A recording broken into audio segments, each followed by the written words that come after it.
And then, of course, for MIBR, they're going to be going with Nuke. Nuke is a map that they do like to play quite a lot. They have 12 maps played in the past 3 months with a 75% win rate. Now, there's always a caveat, right? For a lot of the teams coming in from the Americas, most of their results are from domestic opposition. Now, MIBR are the cream of the crop from that region, right? You have the likes of Imperial, MIBR, some of these guys coming in. But wasting no time. Okay, we're in. Enough chitter chatter. We are jumping straight on in. This is the map pick coming in from MIBR. And of course, it is going to be Eternal Fire here starting on the T side.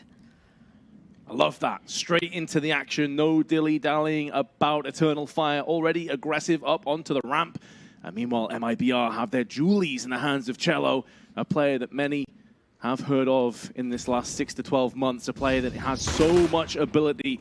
But will he be able to show it here in this passage of play? Already being stifled a little bit, pushed back multiple times, and Zantares will push him down fully in this round with his Glock. In the meanwhile, though, it might be hard to decide. They want to push straight behind this one. And it's going to be a whole bunch of frags coming in as Zantares and Xfloud are last standing. Exit in the meanwhile, and Turtle posted at the back of the site. Beautiful headshot from Exit, eliminating the threat of Xfloud. Not able to deny the bomb plant, but will deny the life of Zantares, and therefore a defuse will come in. Was he yawning there for a second? No, I think we're just about to give a preemptive scream over there. But if that's a yawn after a very casual win over there, that's impressive. But just the biggest BM, just like, oh, yeah, it's too easy. Just to correct myself there, I got a little bit flustered my words considering we just jumped straight into the round. But this is, of course, a pick coming in from Eternal Fire, right? So MIBR, they had the option of choosing which side they wanted to start on, and they did, of course, opt to start on the more favored CT side. Eternal Fire, though, they do get the bomb down, so that means they will be able to eke out a pretty decent buy over here. A couple of AK-47s coming out, and that means Xfloud is gonna, you know, have to forego any armor to work with just so that he can put that AK-47 in the hands of the man you see. That is, of course, Zantares. For MIBR, though, 3 M4A1s, a couple of MP9s to work with. Cello playing up towards the sandbags with Woody nearby towards short alongside his teammate in the form of Yota. Slowly creeping up, though, are the AK-47s. Emor is making a lot of noise here. Now, the thing is, for the T's, they do have one Molotov in the hands of Calyx, but the boost comes in, and Yota snipes down both the AK-47 wielders. Oh, that's so massive. As you said, those two rifles are gone. They know Cello is here. There's two players backing each other up, and a third as well for the scaffolding, which will be Woody. He's been eliminated, but it's a great cost to Eternal Fire's roster. Only Woxic remains. And the IGL now needing to try and pull off a masterful play. Damage from multiple angles, has to reload, and Yota comes in for his third and fourth of the round, as he's already picked up 6 in just 2. The timing on that boost as well, Yota. Clinical with the A1, and what a round to win for MIBR, right? They barely lose anyone over there, just to one player, so they lose one MP9, but they upgrade with an extra AK-47, so MIBR, fantastic start for them. For Eternal Fire, though, that was their opportunity to try and win their foes. Not getting the bomb down means money isn't exactly their friend at the moment. So a deagle in the hands of Emor. And he's being lobbed into the sandbags position, trying to catch any of the CTs looking to play up close and personal, but MIBR being aggressive here. They know it's just the pistols as they re-aggress, and Yota is gonna catch Woxic falling back. In the meantime, it was a bit of a ruse towards the A-Ram, the bomb trying to sneak its way in, but this round's pretty much done and dusted. Eternal Fire not really getting much done or found here, and MIBR with a very, very convincing start to this map. Eternal Fire, though, like, I mean, I'm still not too worried for them. It's still very, very early days, obviously. And, okay, this one's going to be one of those games, Vince. It's going to be loud, it's going to be hectic, it's going to be passionate. And that's what I'm here for. That's what we're all here for. That's what the Major is all about. And when elimination is beckoning, it's looming. Now is the time to give everything you've got. If it requires you to scream and try and motivate the rest of your players, then so be it. MIBR off to a cracking start. 2 players yet to get off the mark. It is early days for Eternal Fire, but Xfloud and Calyx both still on 0. Have their full assortment of weaponry, AKs, and the AWP. Additionally, smoke comes down atop of Molotovs. That's a lot of damage, though, to Woody. Down to 12 already. A good parting gift, though, with the HE as it lands into multiple of the aggressors. And there's another one just whittling away some health bars down to 60, 68, 87. So a decent exchange, all things considered, from both of the teams. But keep in mind, this effectively is the bonus round from MIBR, and so far they've done a pretty good job of holding this push. Yeah, bonus round with 4 rifles, right? And Woody is going to be thanking his lucky stars is still alive. 12 HP is going to fall all the way back. Now, on this initial exchange, Eternal Fire, a lot of pressure on all 5 members grouped up together, going for the boost again, Vince. This time around, it's going to be Cello, on top of his teammate, not spotting anyone yet. As Eternal Fire, they're taking this one extremely slow. Now, they have a couple of Molotovs and 3 smokes to go for this execute. 2 smokes, rather, beg your pardon. They slowly start to creep on up. Woxic with the AWP, they're not making a single sound. With his Molotov, that's going to be the tell. The hit is coming in over here. MIBR, though, 4 members lie in wait. Oh, Cello needs to tread very carefully, but Yota joining that push with Cello. Woxic straight back in with one of his own. This is where Woody and Cello will become that little bit more difficult. Time. And time is also working against Eternal Fire additionally. They look to try and push in. Turtle stuck, goes back to the wall. Zantares shuts him down. Time still dwindling. And Cello just dropped the bomb down. They have to take another couple seconds to go get that one. It also puts him in an awkward position for Calyx, where he can get killed from above now through that smoke. He does have a bodyguard system in place with Zantares. Somehow they've managed to just brute force their way into it. Get this bomb planted. Now Zantares gets peeked from 2 different angles of verticality. And the Brazilians are feeling it right now.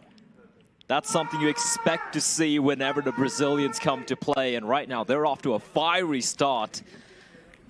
4-0, and you said it earlier, Vince, that was kind of the bonus round. Again, they still keep 2 rifles in place, so if you look at the money right now, it is pretty darn solid for the Brazilian side. Exit on 8K, Woody with $5,000 in his back pocket, and AWP to play with as well. And the rest of them, sure, on average about 2.5K, but that's okay. You look at the buy, they've already bought up. They have all the utility, 5 pairs of kits as well, as we do have the first tag timeout getting called here by Eternal Fire.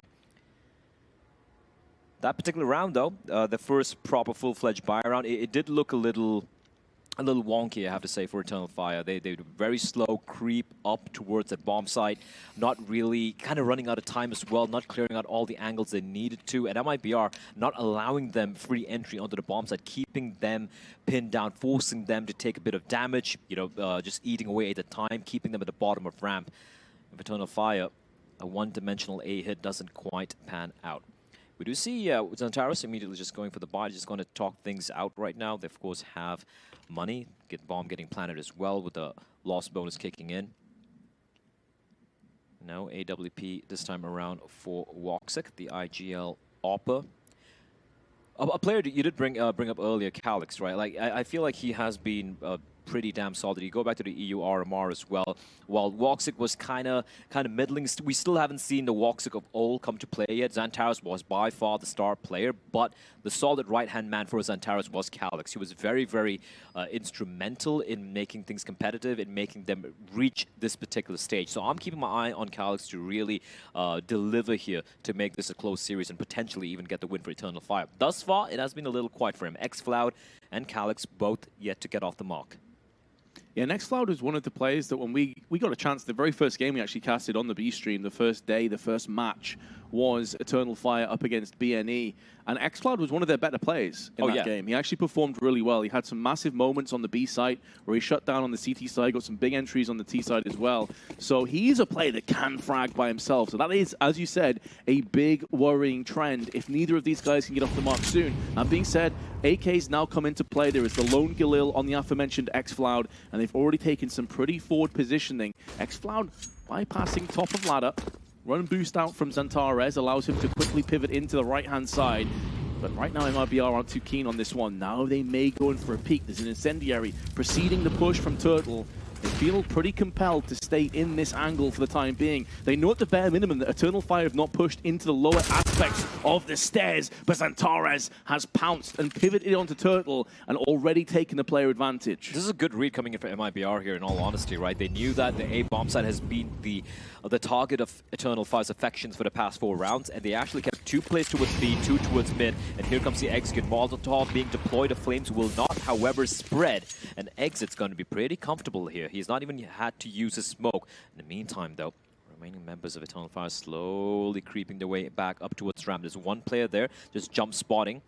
Of course, a man being Cello over there. In a moment he spots a player, he's going to be deployed his smoke. He sees a player, doesn't opt to stick around. Immediately will be calling for backup, and backup's already arrived. Yota is on the bomb site. Now, no eyes towards mid. This defense is split exactly in two. You have Yota and Cello towards the A bomb site, and then of course you have Exit and Woody holding on towards B. Eternal Fire though, once again, all four members charging in towards this A side, and Yota is going to find Emor. Now it's a 4v4. 20 seconds, time is of the essence. Cello just needs to hold on to his nerve, and he puts down another player. Able to escape, and Joda, through the smoke, has put down another one. It suddenly crumbles. Eternal Fire off the back of a tactical timeout. 7 it's completely seconds. gone awry. They may be able to get the bomb down, but there's so many players they can maybe deny this one as well, and they have with 3 seconds to go. This round is a done deal, and Calyx may be able to hold on to his AK. But that's hardly a consolation considering they're 5-0 behind, and MIBR now have lit up. They're on fire. Eternal Fire, they're like... that was a bit strange, right? They get the kill towards B, then slowly peel back towards A, but the fact that they had no forward positioning, no control towards the A ramp area, and they ran out of time, right? They couldn't go for the full execute. They had to rush in to try to get the bomb down, and I love that transitional defense coming in from MIBR. They were just falling all the way back towards the bomb site. Yota gets one, they're able to shut things down, and in the end, even if they got the bomb down there, Vince, that round, in my opinion, was pretty much done for Eternal Fire. MIBR off to a fantastic start over here. And the way they're winning these rounds, they're keeping a majority of the players alive as well, meaning they're in no danger of getting reset anytime soon. We have the AK-47 save from the previous round, and that's still in the hands of Calyx. And once more, Xantares getting run boosted over to cross on. MIBR this time around going back to a bit more of a default setup over here. We have Exit, yet to die, playing at the back of the pillar. Remember, the incendiaries they tossed in his position in the previous round, it didn't spread far enough to find him. So even if they do plan to go for an execute, which is looking unlikely here, they do have the one Molotov they could throw his direction. xCloud has it in his hands. But right now, he has backup already. Turtle has arrived on the bomb side as well, and Yota is nearby. Emor taking point for his team, wants to be the spear. To try and plunge deep into this defense, but it's Xantares that opens up his account, breaks the deadlock. And now it's all going the way of MIBR. There was a team kill thrown in, and now Calyx has fallen prey to the AK-47 of Exit. The flank. Woxic and xFloud, though, are living on borrowed time. With this flank coming in, they needed the kill to alleviate the pressure that was mounting. And they need to also go one step further. The bomb in an awkward spot, both remaining players are low, but the Tech-9, and that range will not allow any kills. 6 rounds in a row to MIBR. Much more closer this time around for Eternal Fire, considering it was just the saved AK-47 and the pistols there. But that is... wow, they are very loud. I love it. Oh, but there's 11 kills collectively on the side of Eternal Fire, and we're moving into round 7. And 6 of them on Xantares. 6 of them is so top-heavy. 3 players have 1 frag. Eternal Fire right now is shook. Absolutely shook. And this... again, this is their map pick. Now, you look... I did mention they had a very comfortable time against Renegades, but I had to say it from a team from my region as well. Renegades are one of the weakest-looking teams thus far in this tournament, right? So you really can't read too much into it. MIBR, though, it's a map that they like to play, and right now they're showing why. I'm really liking what we see from them. That being said, on this buy run, I'd like to see Eternal Fire try and maybe poke and prod a little bit more towards the B bomb side, towards mid. That is something which they really haven't tested when they had the weaponry. So let's see what they have in store for us here. Woxic once more on the big green zoom banger. Emor is going to be the first, he's going to be the solitary guy making his presence felt towards that A ramp. And once more, MIBR go to that B-heavy, B-centric defense. This time around, Turtle has crossed on over. But as he falls back, it's only a bit of an off angle here. Calyx could be caught with his pants down. The off angle, he's not gonna fall for it. Calyx will pluck Turtle's head clean off his shoulders. In the meantime, the remaining players slowly, 3 players for the side Eternal Fire creeping in from mid, but that nade is gonna chunk them down about 100 HP worth of damage from that one solitary HE. That is $300 investment that could prove to be so costly on Eternal Fire. Can they withstand that value, though? They're a player up. It's one of the first times that they've really had an advantage in this entire half thus far. Molotov well placed, more utility, doing such a good job of stalling away this mid push. But Exit has his work cut out for him. Does have a bit of backup though. Yota's coming over with Cello. This does leave A little bit more vulnerable, which is why Woody is going in for the peak to get intel. But Eternal Fire seem undeterred here. They're going to continue to try and pressure and push. As the clock runs a little bit dry, X-Floud looking to get up over on Con. Mollies, flashes, and here comes the push. Here comes the play. Beautiful entry for Zantares. He got 2. Had no right to get 2 frags from there. And third, he will be following suit on 12 HP. He's done enough. Eternal Fire will get their first round. The only blazing flame, the blazing star on that team right now is Zantares, but if that's what he needs to do to win these rounds, they're going to take it. That was insane from Zantares. The third kill especially, Vince, 12 HP, and he does not miss his shot. His first bullet accuracy is actually insane. And again, I was starting to feel a little worried there for MIBR. They had the right play. They were pushing in towards mid. They get the opening pick on towards the B stairs. Calyx finding a really important kill. But then they kind of run out of time, and once they go in for the hit, there were 3 CDs lying in wait, 2 players watching below the window position, but Zantares, just a human headshot machine, just dismantling that. But I will play devil's advocate here. Is that going to be something they're going to need every single time? Because I don't think, even as good as Zantares is, and we know how absolutely huge he can be, that is not something you can rely on to win a round every single time. So I want to see something a little bit more from the other players. I want to see something where it's a little bit more emphatic in the way they're taking his sides. Because this slow, grinding playstyle, sure, you get 1 round right now. But MIBR, they can easily, and I mean easily, snatch it back. Yeah, I mean, Zantares has more kills than the rest of his team combined. And pretty comfortably so. Now, we know he can take over games. We know he is possible up there as one of the better players on his day skill-wise.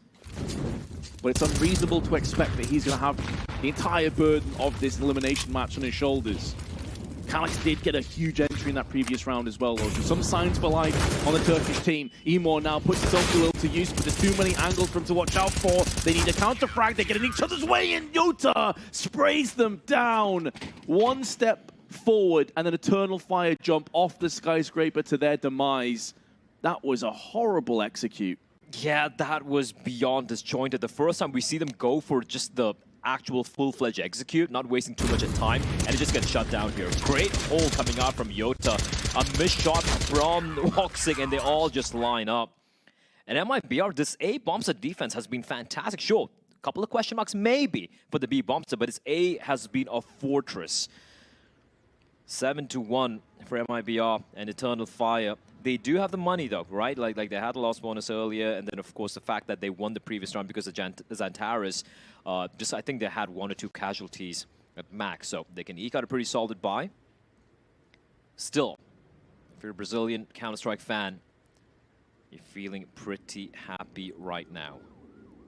My other concern as well, Blair, I was going to talk about this before we got into the game, but it was so rapid into here, which I'd love to see, is that we've seen Eternal Fire now play on Dust 2, I believe twice. We didn't catch their second game, but we casted their first game against BNE.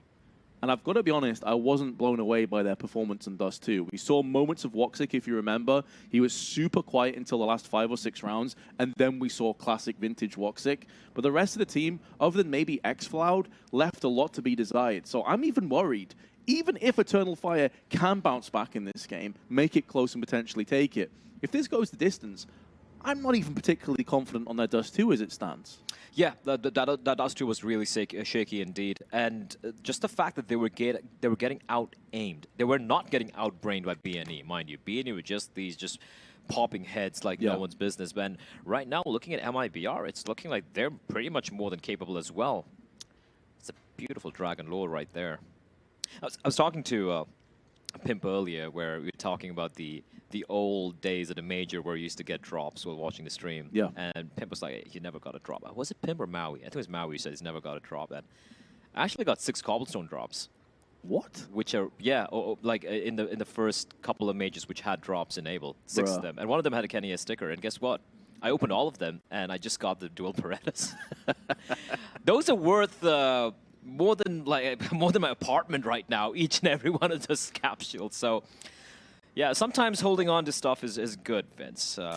Sometimes maybe not. Yeah, I said this before in the green room, but I sold 2 of the Howls before they became contraband for like 10 quid combined. Get and now they're right. worth, what, like 3,000 or something? Yeah, that was a feels bad. I'm not going to lie. That was a feels bad. Especially Kenny, a sticker, considering, he's not playing right now. I would still love to see him come back, right? But it's now, but of course, he's now trying, other games and whatnot. But, man.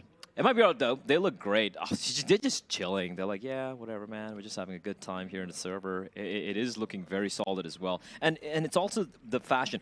Just go back an hour in time, and we saw the Complexity Liquid game, and we saw how the initial streak of rounds that Liquid had, they were very, very close indeed, right? It was back and forth. They were losing rounds they had no business losing against, and it was a very, very tight sequence of rounds being won by Liquid.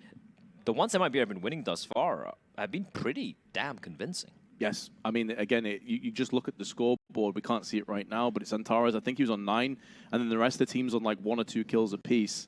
Like, I think I said it going into round 7, collectively they had 11 kills. And there was multiple players on MIBR that pretty much had them covered by themselves.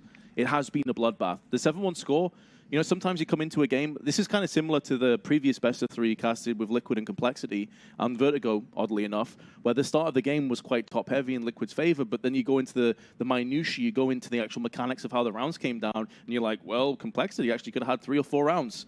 No, Eternal Fire have been absolutely wrecked here. 7-1 is fair.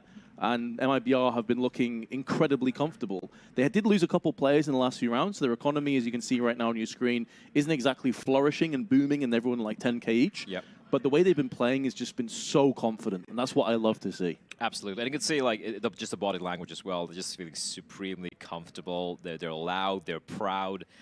Representing the region, representing, as we alluded to earlier, a legendary, a storied brand in Counter-Strike. Over the past 17 years. Some of the viewers watching here weren't even born there. That's true. I mean, some of the players at this tournament were Monacy might not have been born at that point. He's what, 17? He's 17 now. So he might have been born just before or just after. Monacy was 1 year old when FNX won his first big major, ESWC 2006. How crazy is that? That's actually nuts. And they could face each other feasibly if Imperial obviously continue to go through. Yeah, that's actually insane. What a story that would be. And that's the beauty about this game and about this game that we all love, right? For a lot of like newer people coming in, they're like playing Counter-Strike. Oh, this is a cool game and whatnot. But it's also the legacy that we have as a game, as a pillar of esports, so to speak. Going back to 22 years right now. Man, it's going to be 10 years since CS:GO was released. That's insane when I think about it. But anyway, right now we do have a bit of a technical timeout here. Hopefully, whatever the problem is should be sorted out real quickly. I really like the tattoos on some of the players here. The tattoos? Yeah.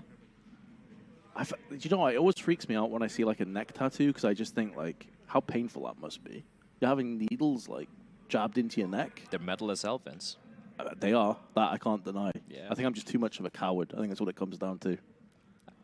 Okay, you said it. I said it so you didn't have to. It's fine. Don't worry about it. It's all good. Yeah, but the MIBR guys, yeah, like a lot of legacy behind them. And let's talk a bit about Eternal Fire guys as well, right? Like the Turkish scene, we've seen players from that region for years right now, not quite able to really, break through when it comes to Tier 1 competition. But this is a team, like after years, in different teams, different iterations, it comes down to this. I remember seeing Woxic, Woxic making his name when he was playing that Mousesports lineup. It was Frozen, it was Woxic. I think Carrigan was at the helm back then when he'd come back from FaZe, and that's when he made his name. We see Xantares when he played with Big as well. And then, like we mentioned earlier, like Calyx and Emo, these are journeymen when it comes to the Turkish scene. And this is the team, probably the best team to have come out from Turkey, this 5 assortment of players.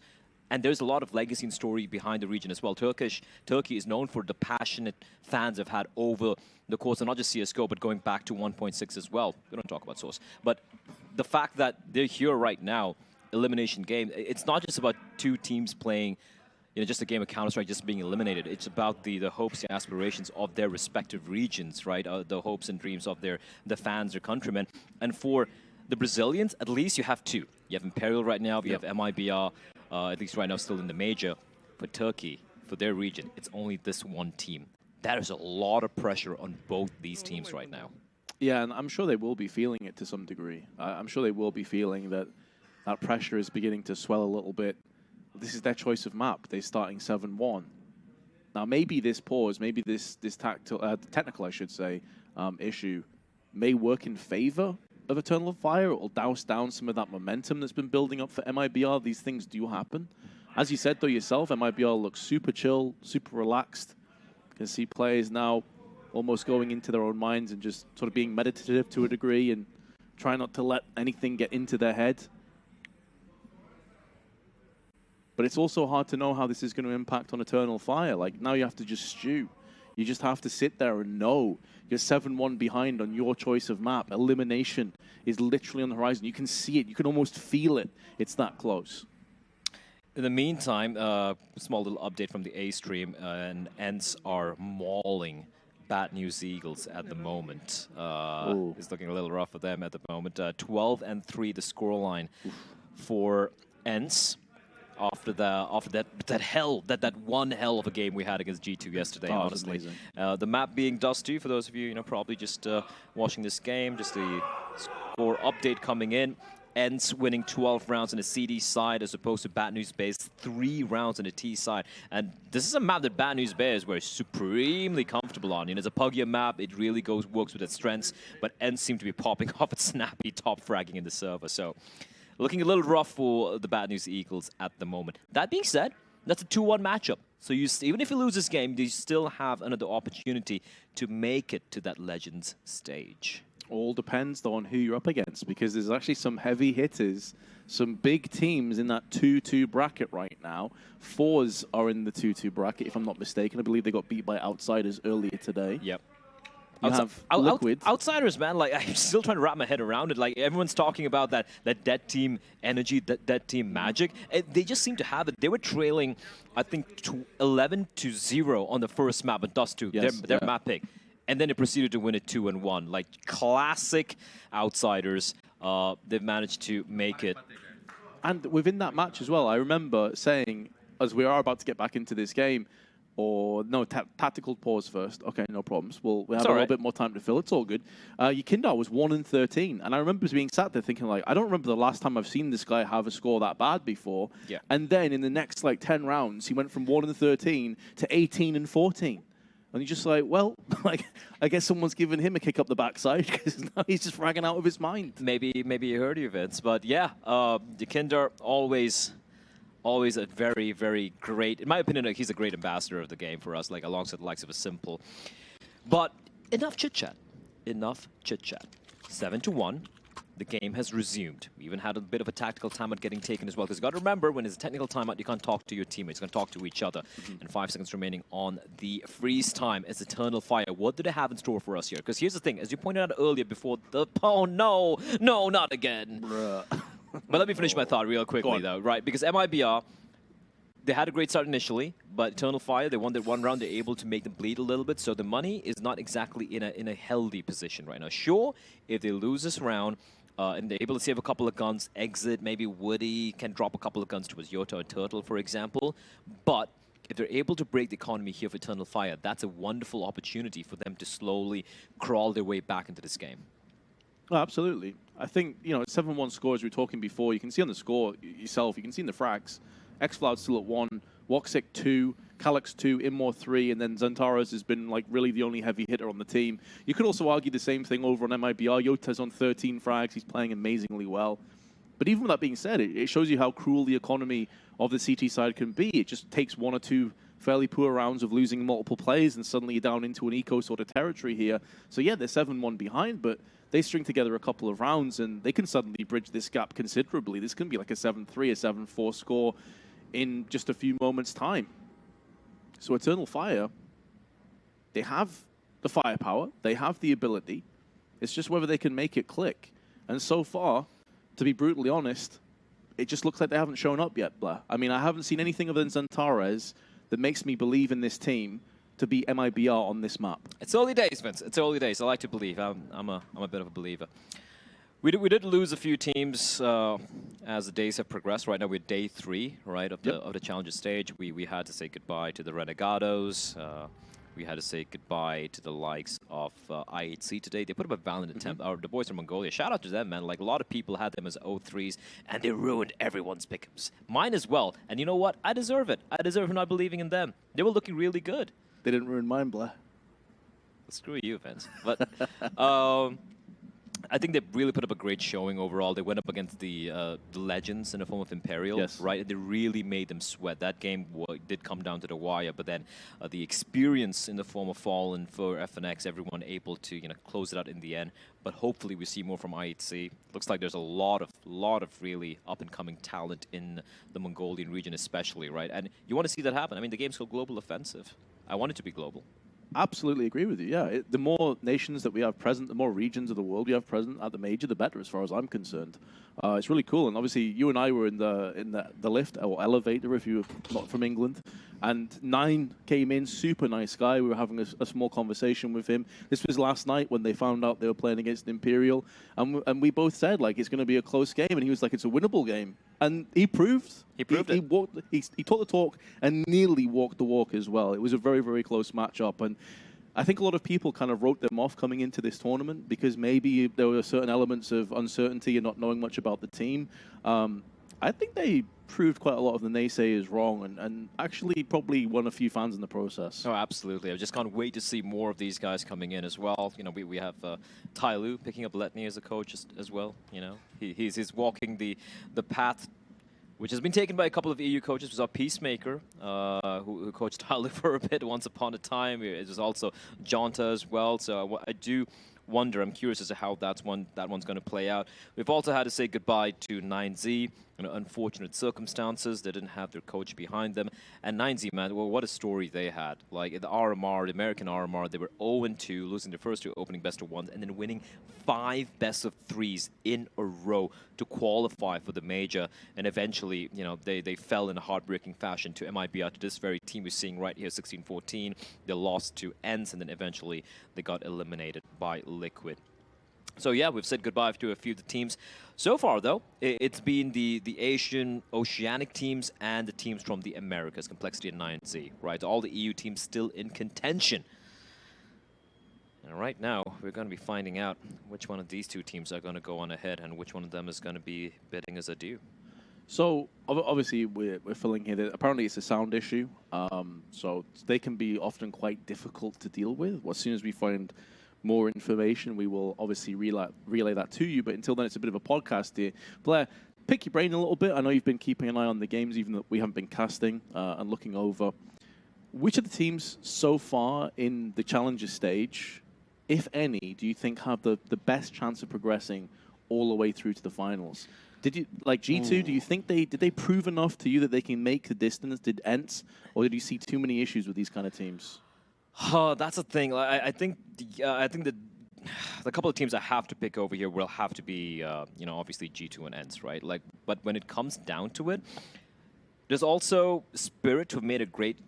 Yes, they've made a great showing. I don't think almost majority of people wouldn't have had them as a team to even make it out of the stage, but I feel they have too many youngsters, and when it comes down to the playoffs, if they make it to the playoffs, when the pressure really starts to mount, I feel like things might start to fall apart a little bit for Spirit. They're also, by the way, the youngest team at the major, mind you.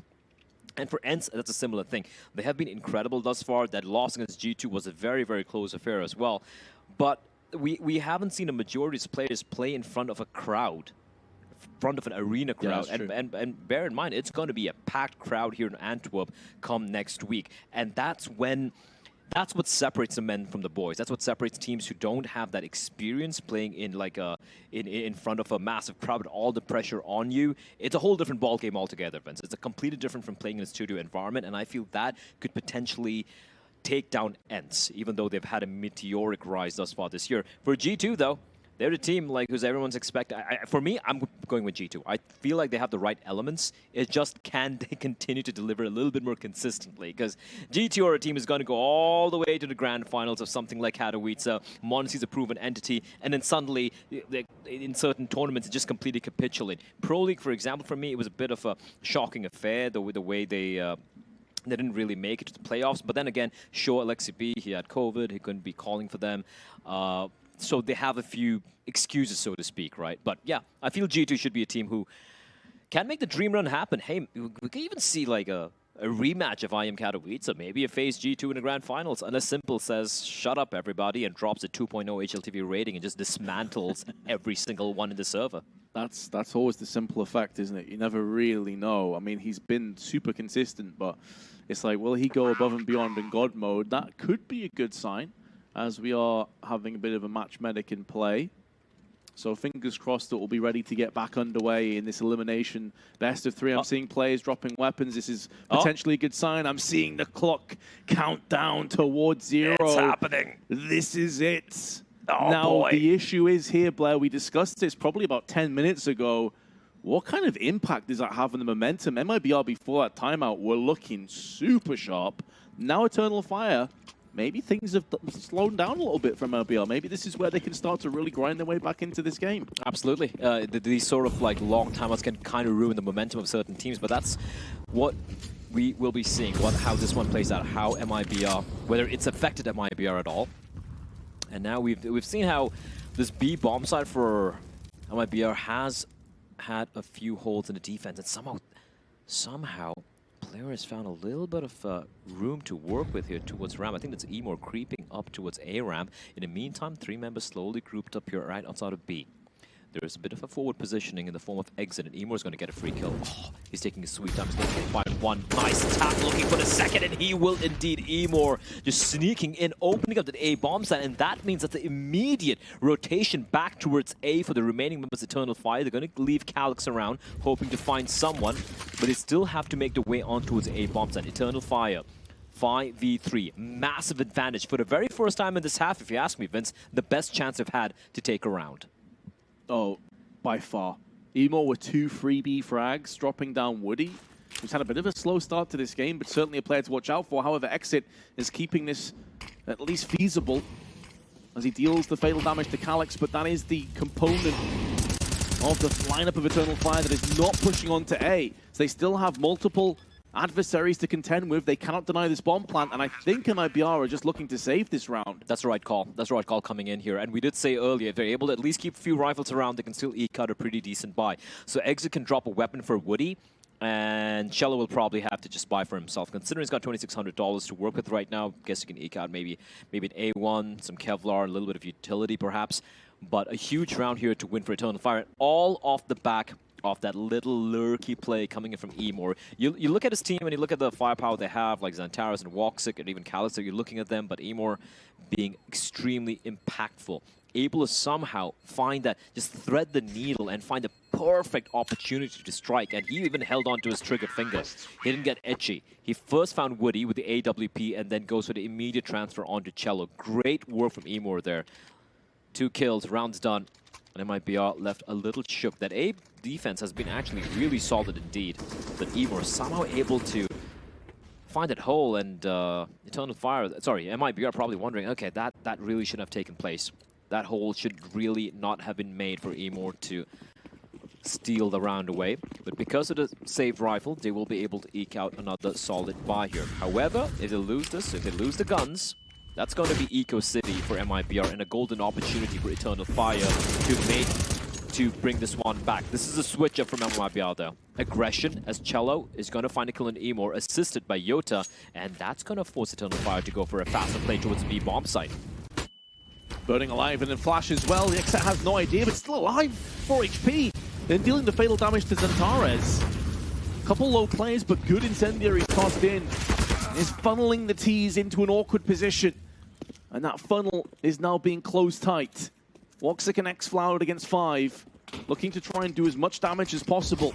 It may be a one and done for Eternal Fire, and they need so much more success than that. However, post-plant comes in, and if the CTs trip over each other and walk into these claustrophobic angles, this round can quickly turn in favor of Eternal Fire. Smoke's about to deplete, and Woxic is getting aggressive. Oh, the flash doesn't do anything because Woxic pulls the trigger and Cello walks in and tanks it. Woxic with another one. Don't peek into this man one by one. He will punish you. The smoke is good to deal with X-Cloud, but he can spam through. He knows where the bomb is planted for, and the bomb timer is so low. Woxic picked up yet another one. This is suddenly in favor of Eternal Fire, and they're going to go down, though, to the hands of Woody and Yota. But I think they've done enough. They clutched this round out. Eternal Fire take their third. Oh, no. What a round from Woxic. What a round from Woxic. The first flash, he was completely blinded. Times the shot to perfection. And I know what MIBR were trying to do. They're trying to all group up together, ensure they don't give any opportunities for Woxic to find these kills, but it took a little too long then setting up for that. And Woxic able to isolate these duels, able to find those individual 1v1 fights. And in the end, even though everyone falls to the Eternal Fire side, doesn't really matter because they're able to just win the round based off the time. Heartbreak for MIBR, and just one rifle surviving as well. They're going to be going for just the pistols here. USPs, in fact, for Woody and Cello. A couple of digs, a turtle and exit. And we spoke about Eternal Fire having a window of opportunity to claw back into this game, and they've found it, Vince. They have indeed found it. Right now, just the one M4A1 for Yota. Rest of them just the pistols. Eternal Fire even chunking down exit to 30 points of health. And after all the presence towards the B bomb site, they will slowly peel back towards A, with just one player. That's all on Cello. USP, I really don't fancy his chances. But that being said, slowly MIBR are starting to creep back towards A. And that's when things get interesting. Just a USP, though, in the hands of Cello. Can't simply expect to get anything done. What? How has he got a kill on Zantares? That is ridiculous. It may not end up mattering in terms of the overall standing of where the round comes down, but it at least makes this a little bit more tentative now for Eternal.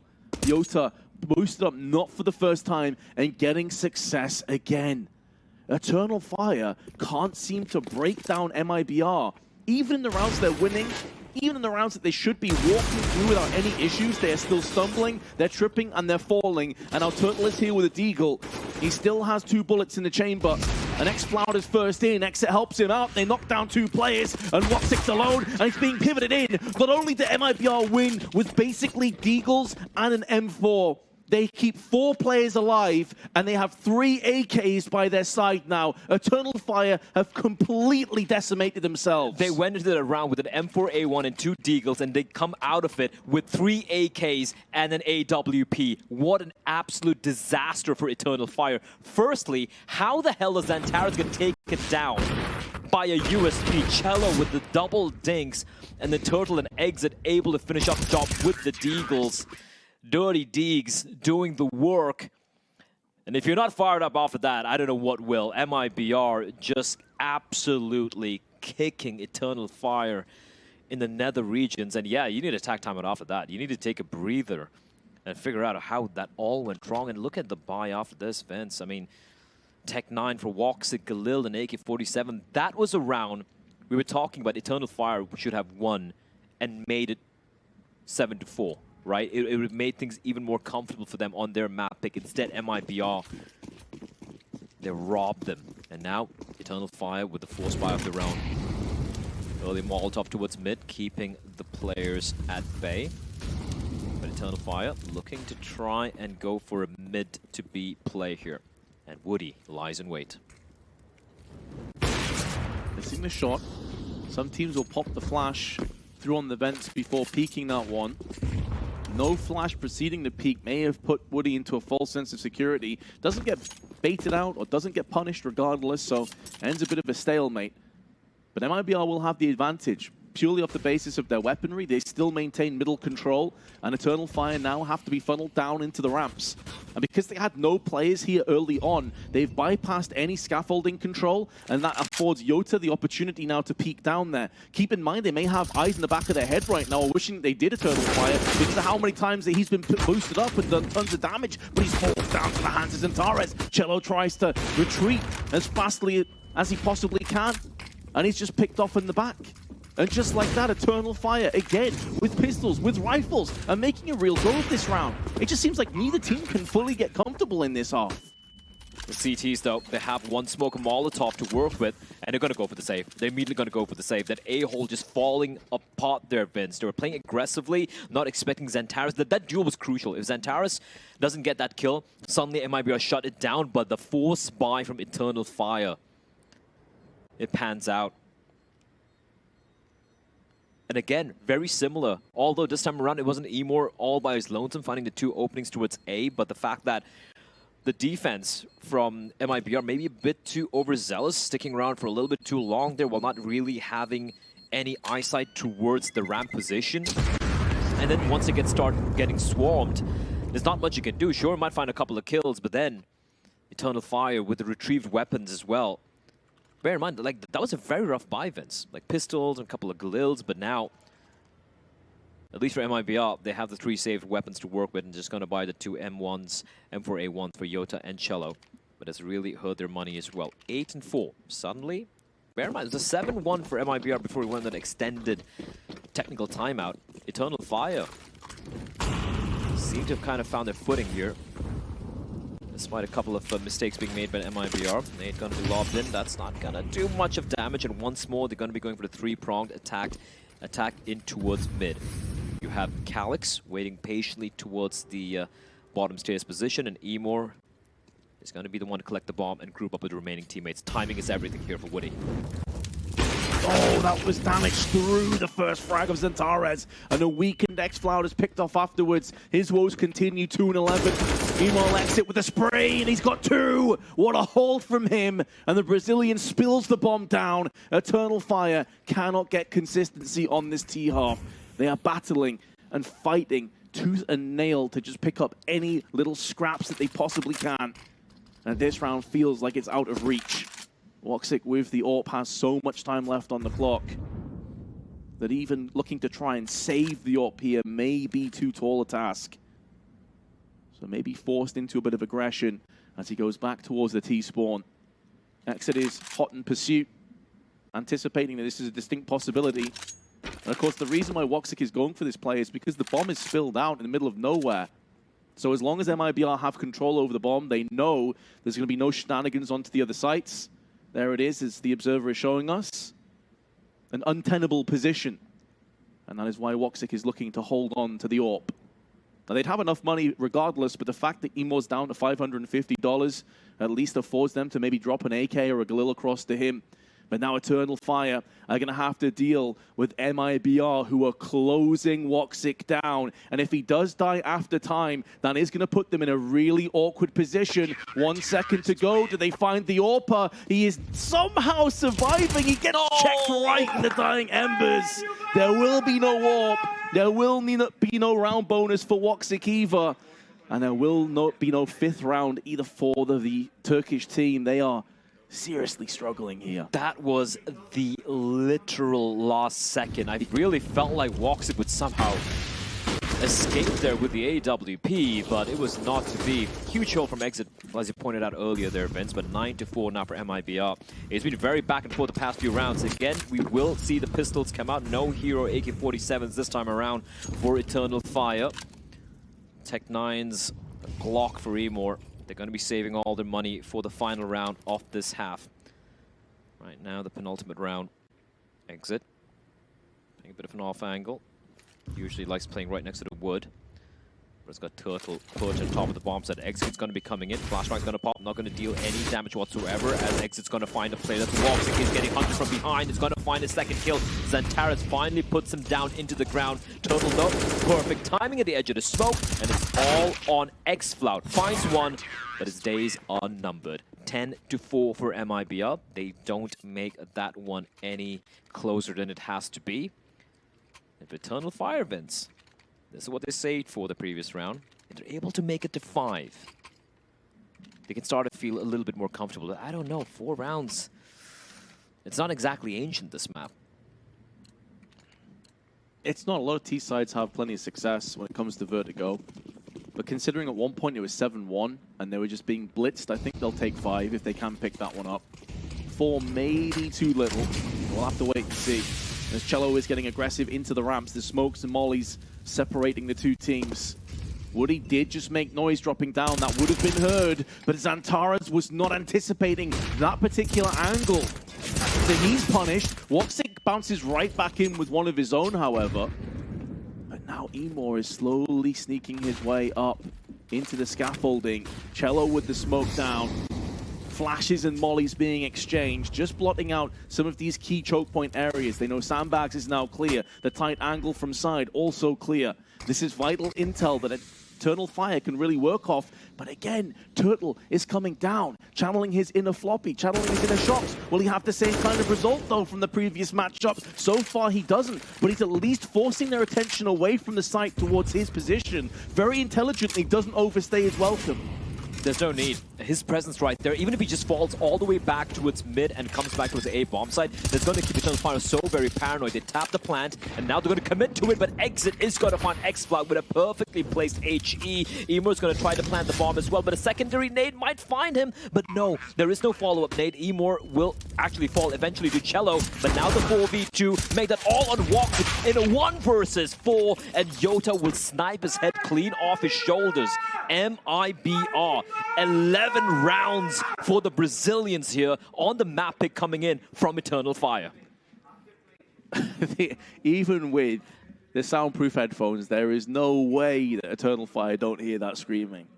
That's a war cry. I want to know what he's saying. I wish I knew Portuguese just for that. I'm going to imagine we probably couldn't repeat it on stream. Yeah, probably better. I don't know what he's saying. Again, whatever amps them up, whatever Gs them up, it is absolute worth it. Elimination is on the line. Their place at the major, and so far, so good. But so what if they can't convert from this stage? 11-4, T-half now coming up. This is a fantastic position for MIBR to be in. And remember, this is Eternal Fire's choice of map. Nuke is up next. We know that the Brazilians are very comfortable when it comes to Nuke. I do want to see for MIBR like what they have in store for us on the T side, right? It's great. They had a fantastic CD side. They had the right protocols, great defense, great transitional defense right now. Xantares, he has been the sole shining star, the sole flame for the Eternal Fire side. And he's going to have to answer the call of duty once more. MIBR creeping up towards short. 4 members grouped up together. Make that all 5 now. Cello going to peek Xantares, immediately gets pushed to 1 HP, and they're going to try and hunt him down. The smokes will be deployed as well, and the bomb gets planted. MIBR, they pounce on the bomb site, Vince, and it's a 5v5 retake. And it's a retake where MIBR have not taken a single point of health in damage until Xantares removes the head of Turtle. So the rest of them are all very healthy. They need quick-fire headshots. Woxic straight through the smoke with his P2000, putting it to use. And now X-Cloud joins the fray. He's had a slow game, but now will be a great time for him to ignite, really lift off. And it's going to be Woxic now, putting it down to Exit. He's stuck on the sandbag, smoke in his eyes, but trying to tap through there. He knows roughly where the bomb is planted, but Woxic bodyguards for the defuse, and Eternal Fire will make sure this game is not a complete blowout. MIBR taking the fights because they knew Eternal Fire probably had the smoke and the kit. They wanted to ensure that even if MIBR try and stick the bomb, at least they would have the man advantage, and they'd be able to prevent them from even getting onto the bomb site. So I can totally understand why I went for those fights, but those fights were pretty it looked pretty rough, in all honesty. Great shots from Eternal Fire. Xantares especially on 1 HP, Vince. Able to snipe away that one member, making lives a little bit more easy for the rest of his teammates, and then Woxic to deal the final killing blow. Eternal Fire, they withstand the first test from MIBR here in the second half. For MIBR, though, they get the bomb down. Got a few kills. The guns are going to be coming out. AK-47s on Yota and Cello. Turtle and Exit with the inferior cousins, with the Lils, and Woody with the Deagle. For Eternal Fire, however, we have 3 M4A1s in play. Going for a pretty default setup. Right now, Xantares is going to be the sole defender for the time being towards the A ramp. He's just going to keep jump spotting. He's got 2 teammates nearby towards mid, ensuring that they will be rotating in the moment he spots someone out. Right now, he hasn't seen anyone yet. Oh, I think he saw a bit of a pixel. He's still going to stick around. Cello slowly creeping up. Xantares out in the open, finds some safety for the time being behind the sandbags, and that's the call for his teammates to arrive. Xantares finds Cello. They're all lining up for him, and Woxic's going to find one with the incendiary. Last 2 players exceptionally low. Turtle and Woody 10 or below on hit points, and Eternal Fire are looking good to continue their winning ways on the CT side, bypassing this force buy after the plant has came into fruition. And there won't be much surplus cash after this. And therefore, I think MIBR are going to be looking to pull the plug, hold on to these two AK-47s. It is dual purpose as well, though. Not only do they hold on to the AKs themselves, but they also don't gift wrap them across to the CTs and make their arsenal of weaponry that little bit stronger. So MIBR, for me, making the right decision. It does mean that Eternal Fire, though, are straight back in this. Yes, it's a pretty significant deficit, but they're going to be able to start to establish an economy. Some weapons being traded up now for A1Ss. All 4 players have rifles. But MIBR do survive with 2 AKs, and in order to equalize, they may force around the rest of the team. So we could have another decent buy coming in for the Brazilians to try and bounce right back.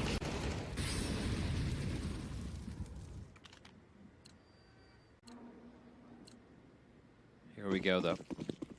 Saved rifles for Turtle and Woody means they really don't have any money to speak of. Cello will be the one wielding the AK. Now, we've seen Eternal Fire pull off some magical stuff with these half buys in the previous half bins. Haven't seen much from MIBR thus far, though.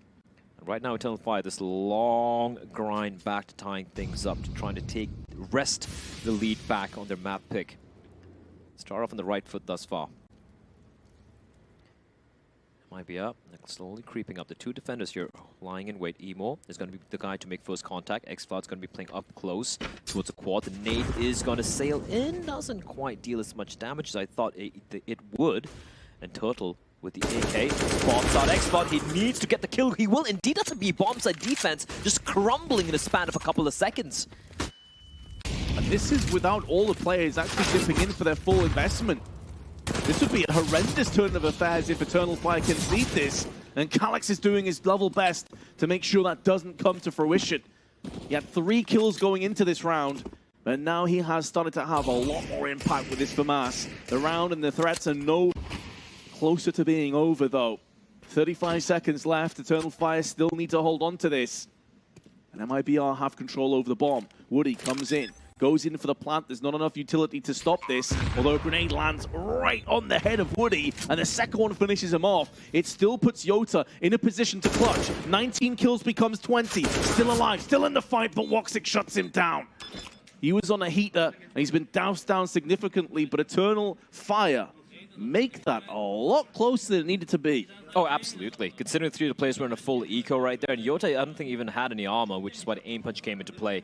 But taking away 3 weapons, getting a couple of kills, MIBR will be decently happy with that, as a buy is going to be coming in. These are some 2 great kills. We had the 2 saved AK-47s. It does to work with Calyx with the FAMAS, and he makes it look good.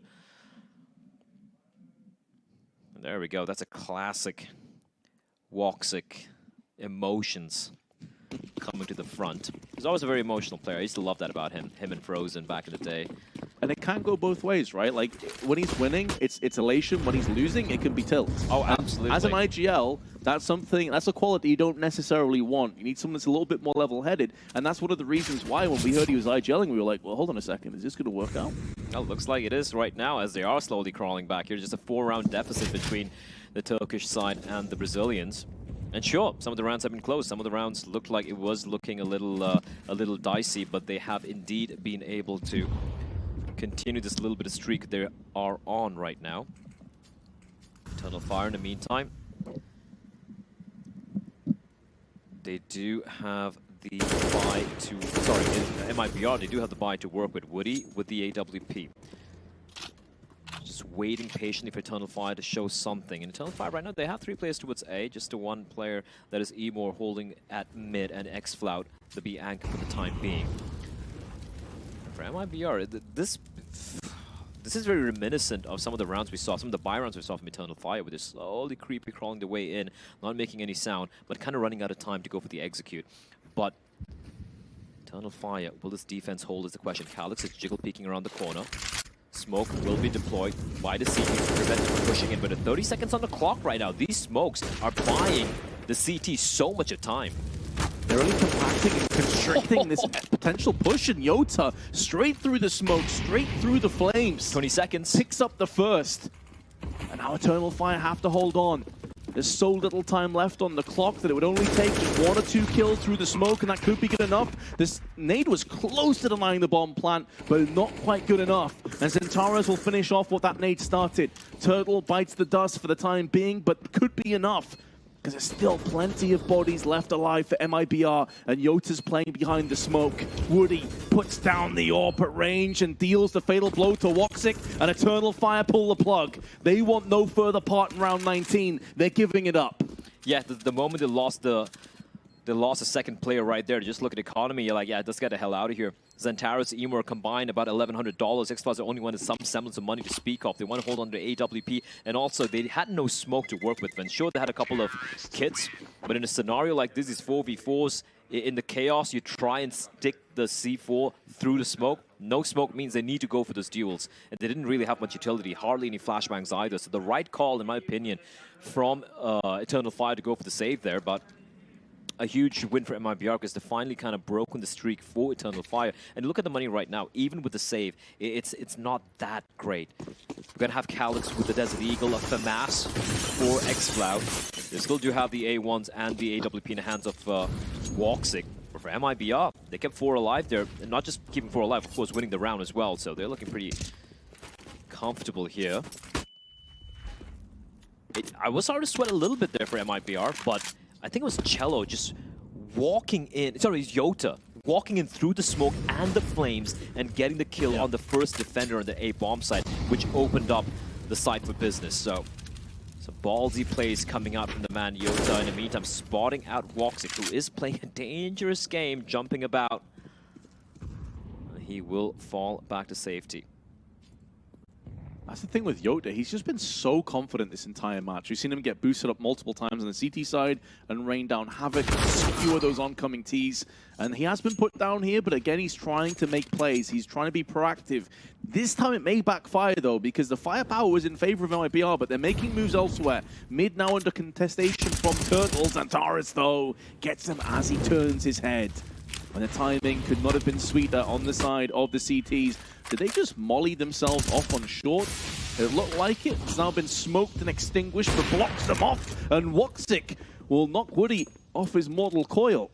It seems like maybe MIBR were on the wrong page with each other there. That felt very disjointed, and it almost feels like they did more harm than good to themselves. Eternal Fire actually had a misread there. The moment they got the first kill on the player just lurking up towards short when Zentaros gets the kill, they immediately pivoted back towards mid and B because they didn't see anyone over there. Woxic was just jump crossing because they find the player up short and they see no one at ramp. They're assuming it's just a lurk over there. The hit's going to be coming towards mid or B, so they rotate back. And unfortunately for the lurk coming in, the one guy coming in from mid, he gets caught with his pants down. But obviously, MIBR didn't know what we could see, right? So they took the sweet time. But as you pointed out, that Molotov was just weird. Like, you have a player already in short, and the Molotov preventing him from even peeking any further. It looked, indeed, very discombobulated of a take there, MIBR. And that's going to give Eternal Fire yet another round. Now, at least for MIBR this time, even though the 2 AKs were saved, and, you know, obviously because of that, Yota and Cello won't have any more extra money, any bonus money, but the bonus for Turtle, Exit, and Woody is pretty substantial, so they will be able to eke out a pretty solid buy. As we have attack timeout getting called by the Brazilians. Considering the solid start they had, they don't want to let this one slip away, do the Brazilians. In the meantime, we have a bit of an update from this A stream. 16-13, that was ends with, I think, 12-3 half in the first half. And B&E just grinded it back. Impressive stuff from the Kosovian side. Impressive, but not quite good enough to take the map from Ent, so they will be trailing 1-0. Of course, that is on the A stream if you want to check that one out instead of this game. But if you do want to keep involved in this Brazilian-Turkish affair, then by all means stick with us, as we're not done with the first map just yet. This game is starting to heat up nicely on a simmer. Woody taking quite a few stinging blows through the smoke. I'll have to think better of re-peeking that angle again, otherwise he would be walking into his demise. Yoda's using that very same smoke though as Sanctuary. And for the time being, the CDs don't realize it, and when they do finally come to that realization, they've lost one player. Does get traded out as well in favor of MIBR. So Calyx has gone down additionally. That's 2 casualties on the A side, and forces Woxic into a fast rotation alongside Emo. Woody's just trying to sell this one. alongside his teammates, but slowly they fall back. Double Molotovs being deployed, and X-Cloud's presence here to the bottom of the stairs is actually buying so much space for MIBR, although they will be cognizant of the fact that mid is open, meaning Emor will have to be making sure there is no one sneaking in from the middle position. 50 seconds on the clock, still a reasonable amount of time to work with for MIBR. They're slowly going to be creeping up towards short. This flash will pop as they make their way through. Smoke getting deployed towards short. It's going to buy a little bit more time. Nate getting lobbed in. Unfortunately for Eternal Fire, Woody was nowhere nearby. It was a 19 HP. They still have the nade though for Woxic. He's still biding his time. He could maybe find one, but no, it will do absolutely no damage. 25 seconds on the clock. MIBR, they have to make their way into the bomb site right now. Exactly what they're doing. They tread lightly, and Milan trying to spray up through the smoke, and X-Cloud is making moves behind them. As long as they stay alive and let X-Cloud do his thing, this round is certainly still winnable on Eternal Fire. Now, Exit is jumping to and fro. He anticipates this play. It comes down to timing. At this stage, now X-Cloud needs Woxic and Emor to do something, to be proactive, to put some of those crosshairs towards their heads, as opposed to X-Cloud, and he's had no impact at all on that flank. And with his life being cost, that should be the round. It's hard to see how Woxic and Emor even survive, let alone take this round and make it theirs. And they may be given the mercy of saving these two weapons, but that will put MIBR to a 13-8 lead. And Eternal Fire are struggling again. Absolutely, absolutely. That is such a huge round. They even tapped the bomb. At the moment X-Cloud died, they're like, yeah, we got to get the hell out of here. We don't have the money. Eternal Fire. They can see this map starting to slip away from their fingers, Vince. 13-8. Now they still have managed to eke out the buy. Everything to work with here. MIBR are going to switch things up is the question. Great flashbang. They're forcing back X-Cloud from his position, but a great counter. Oh no, Cello! It was blinded for days. Oh, you hate to see it. You hate to see it. He was so blind, Vince. He just moonwalked off the building. And there's a bit of a splatter down in the streets right now. What remains of Cello? Well, to try and look at the optimistic side and the positives, at least his team aren't losing 13-8, because that would be the worst time to die in that kind of manner. They have a buffer of rounds. This may go against them now. This is a way back in for Eternal Fire. As you said, fully flashed. Can't fully blame him for that. But what a horrible timing for MIBR to lose players. Just out of nowhere, out of thin air, quite literally. And our Eternal Fire have every chance, not just to win this round, but to keep all 5 players alive. Their money is only just starting to get a little bit stable on a few of these players. But Emor coming into this round at $0, 50 for Woxic, 100 for Xantares. So keeping these players alive is so very important. It does look as though MIBR will be pulling the plug and backing off to save. Exit is already watching mid. Yota's watching the ladder room. And Woody is just outside of B. So a save will be coming in here, Blatt.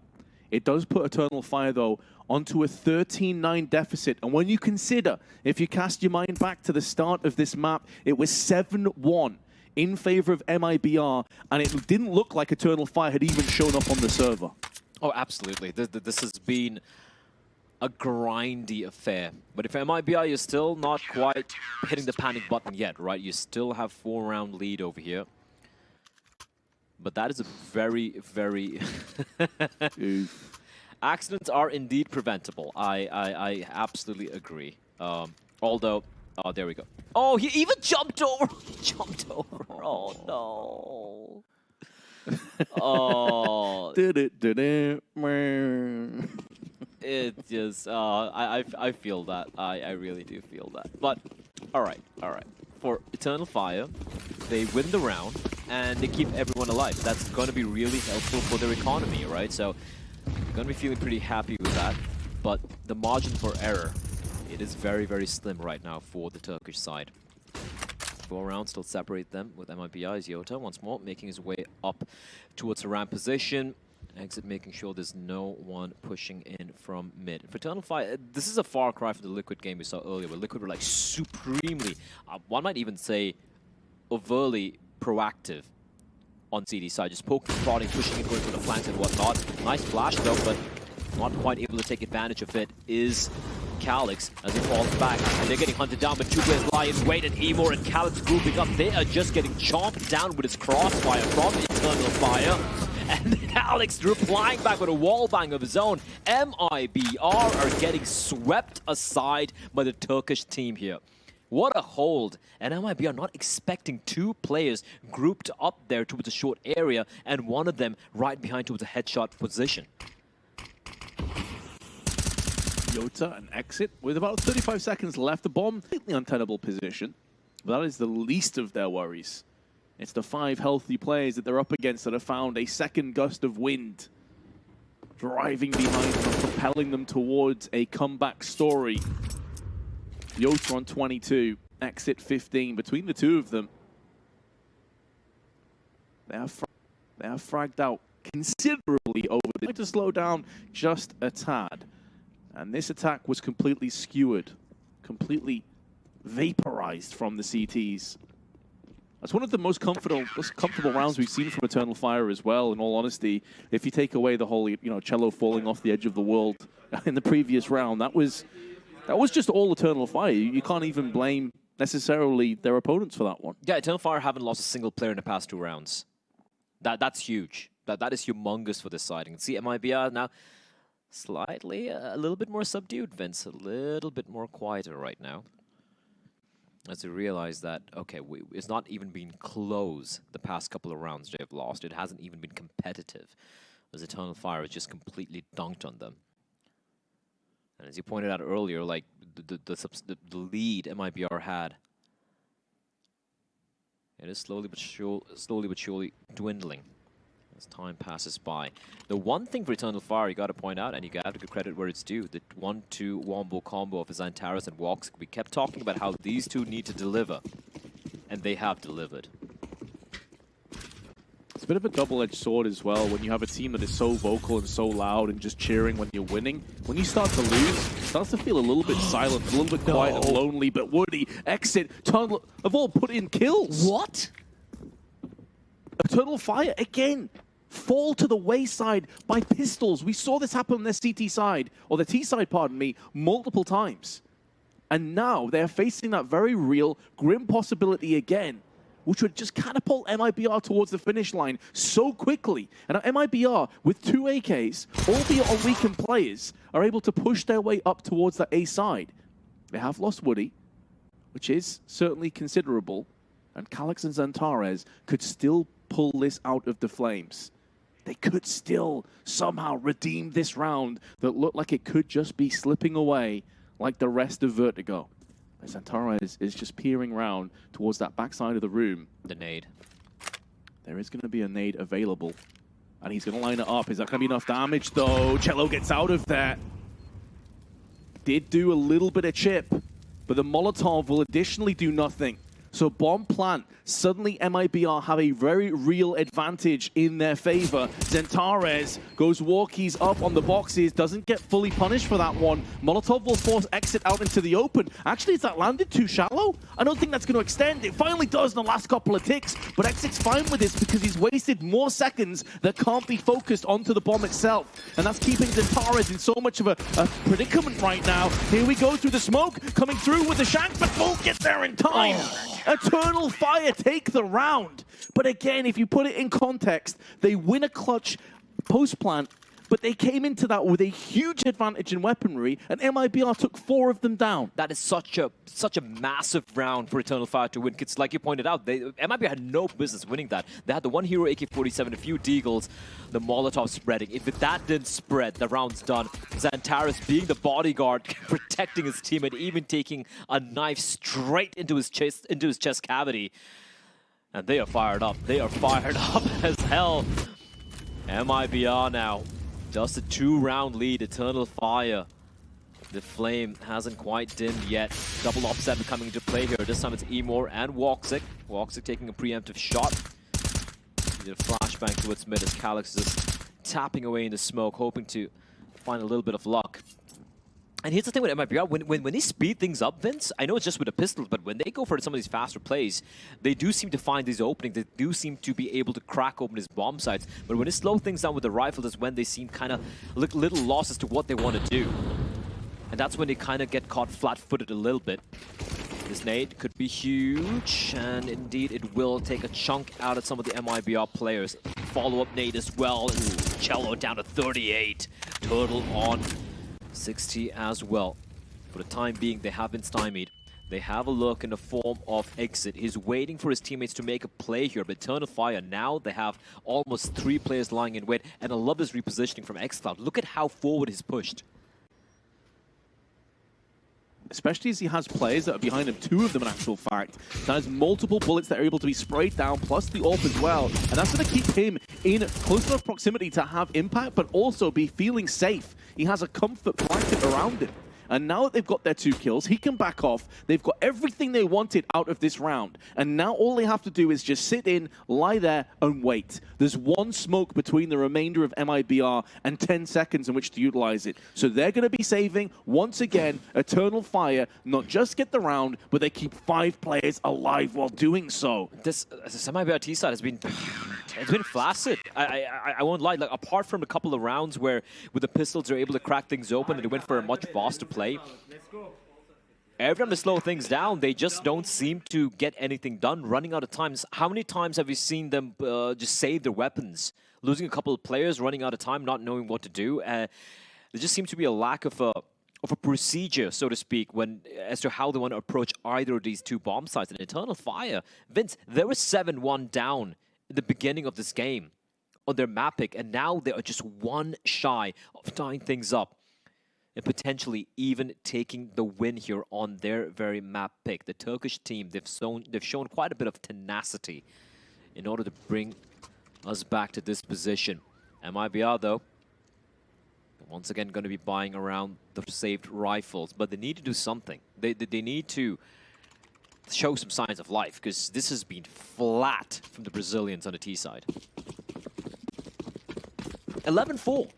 It was 11-4 for MIBR at the end of the first half. Need some zest. Need some inspiration. And if you're not motivated by the fact that you're about to be eliminated from the major, if you don't suddenly pick things up, I don't know what will. This is dreams on the line. And I'm sure every player on the server is super passionate to be here. But now is the time to show what you've got.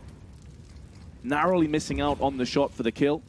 But the first pick has already came through, and it's Yota. And he has slowed down a little bit on this T side. He got the vast majority of his kills on the CT side. I'm not blaming him for the fact that they're starting to slow down as a team. He needs someone to help him out. This is where he needs a support structure to come to the forefront and start to help him. Push them towards the finish line here on Vertigo. And even though it looks like a close score, when you take into account how the first half ended, Eternal Fire have all the momentum in their favor right now. And their money's building up nicely. Calyx just shy of $10,000. They're looking to try a proposition onto the A side of the map. But there's still multiple safeguards, sentinels on the site. And HE's being tossed in. Not for the first time. MIBR taking their sweet time to move towards the site. And this is going to just put them in an awkward position once the incendiaries come down. Once the smokes come down as well. Turtle, big headshot. Calyx is sent packing. And that may be the opening that they were looking for to yield this round and get them back into winning ways. Zentaris gets desperate. Posts up on the boxes. Does get fragged out, and a good, well-placed flashbang affords them safe passage for this plant. It's a little bit late, but they still get the job done. And there's no return kills from Woxic on the retreat. He was hoping to skewer and probe through that smoke with his AWP. Double AWP. And yeah, double AWP on a retake is not good times at all. They need Woxic to strike. Imor, though, is the man. And now the smoke's beginning to clear away. Turtle counteracts with one of his own, but now the rest of that CT side has gone down into the dumps, and Woody's the last man standing. He's going to try and stick the site right now, Woxic. He's sticking right down on it. He's not faking this at all, and he gets it underneath the nose of Woody. Pros don't fake, and Woxic, with ice in his veins, has got his team back in this game. I have no idea how Eternal Fire managed to pull that one off. That was nigh impossible, Vince. I even pointed out. Double op retake, and he still managed to clutch it out. What a clutch coming in at the very end here from the members of MIBR. Woxic just sticking an ice in his veins and even stays alive. Woody, oh, that's going to haunt him. That's going to haunt him if this map slips out of the fingers. MIBR, it felt like finally, Vince, that cracked the puzzle. They solved the case. They get the 2 opening kills. It's a 3v5. They get the bomb down in Eternal Fire. They just look MIBR straight in the white of their eyes and they say, no, you are not going to get another round as Eternal Fire. They are ablaze. 13-13. It's all tied up.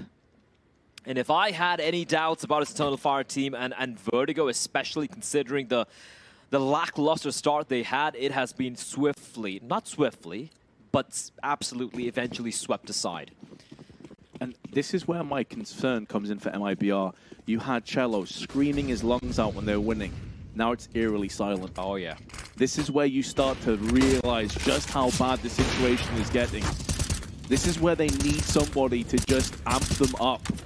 They're still in this game. It will feel like they're losing this and it's slipping away. It's still 13-13. If they can get on the fast track to a couple of rounds, this is still winnable. This is a salvageable result. And that's the kind of frags you're looking for. Yota just walks up through ramp, removes the head of Xantares on sandbags, and gives his team the player advantage. They still have committed 2 plays towards the B bomb side, but now Emor flashing in his teammate, that's X-Cloud, towards B stairs, allowing him to push on pretty deep. And this is great. This is huge.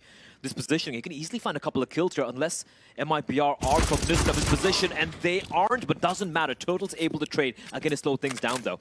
They find him. They should actually know, looking at X-Cloud's position, there shouldn't be any CT on the side, but since they take a little bit too long to make their way here, Emor's already repositioned himself, and he's looking to find something, but immediately gets tagged down. He's still got to get the kill. Total with a double of his own. 3v2 now, man advantage, and a player at mid, that is Exit. He hears his footsteps. He knows there's a player nearby, and it's going to be Calyx. This duel is everything, Vince, as Calyx will be spotted. Calyx gets the stick, and he will be taken down. And now it's all on the IGL, the captain, the Yopper, Woxic. But looking at the presence they showed towards the B stairs, it's totally understandable why he's holding his angle. And this is the right call for MIBR. They're going to be heading in towards the A bomb site. It's empty. It's theirs for the taking. The bomb is going to be planted. And this time around, I don't see Eternal Fire wresting this round away from MIBR. Does Woxic even try? I don't think he does. No, he doesn't. I think he saves.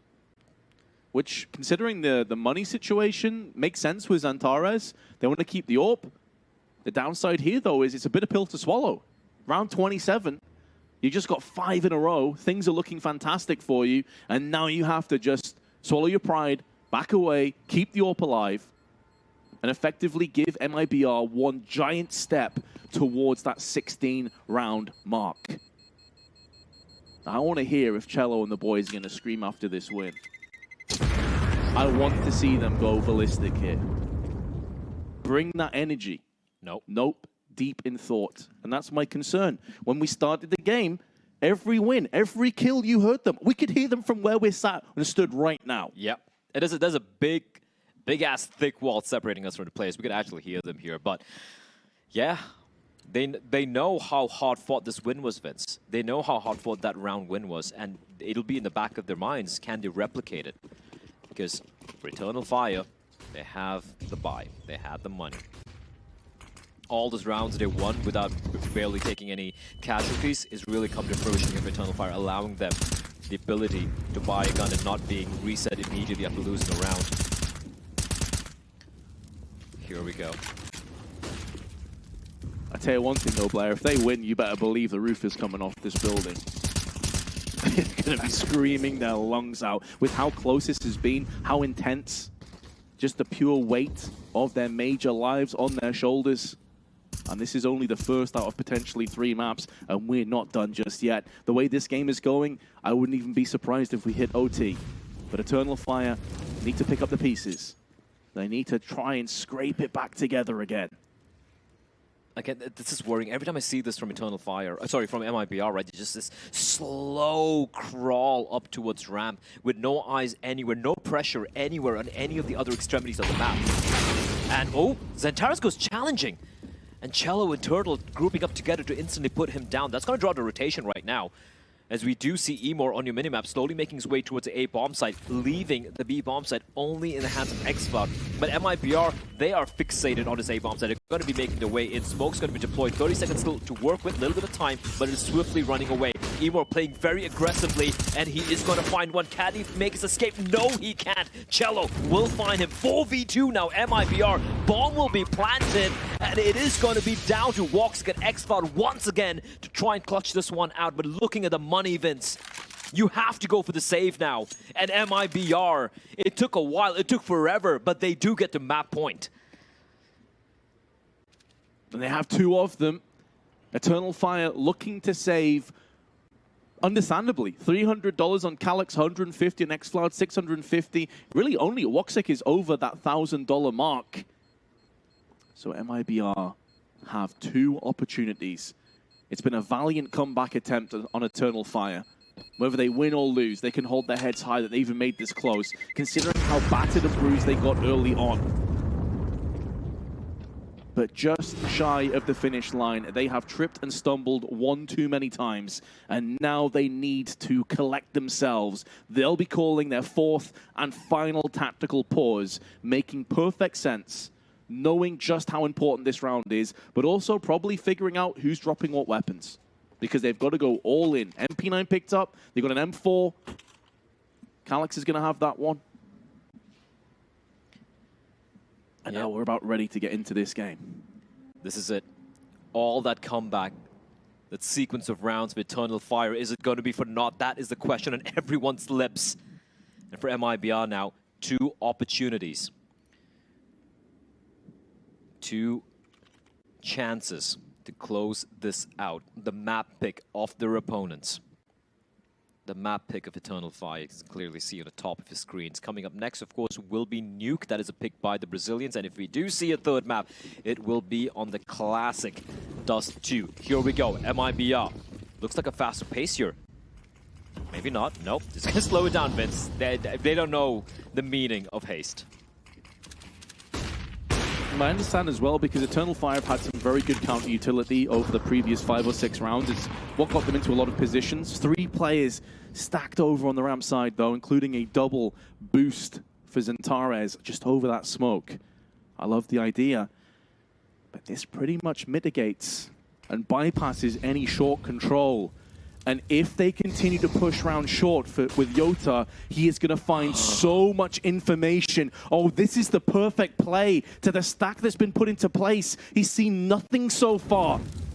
It could be at the cost of some of his teammates' lives, though, and now they line up and the spray comes in. But Yota knows they're around the corner. What? He still loses out against Calyx. How is that possible? The 5-7 just riddles him with bullets. But Cello's not done just yet. But now he is. Woxic puts him down where he stands. And Eternal Fire have got to deal with the threat of exit. He's gone in for 2. He could clutch this. He could take all the marbles, all the chips here on Vertigo. One-on-one up against xCloud. And he takes the head off. What a play from exit. They take the first map.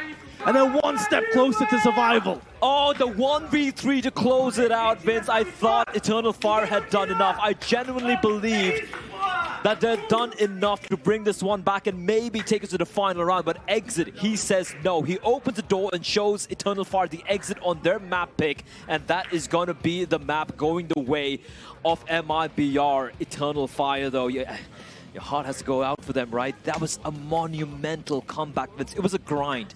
It wasn't necessarily exciting, fast-paced Counter-Strike, but it was just a battle of will.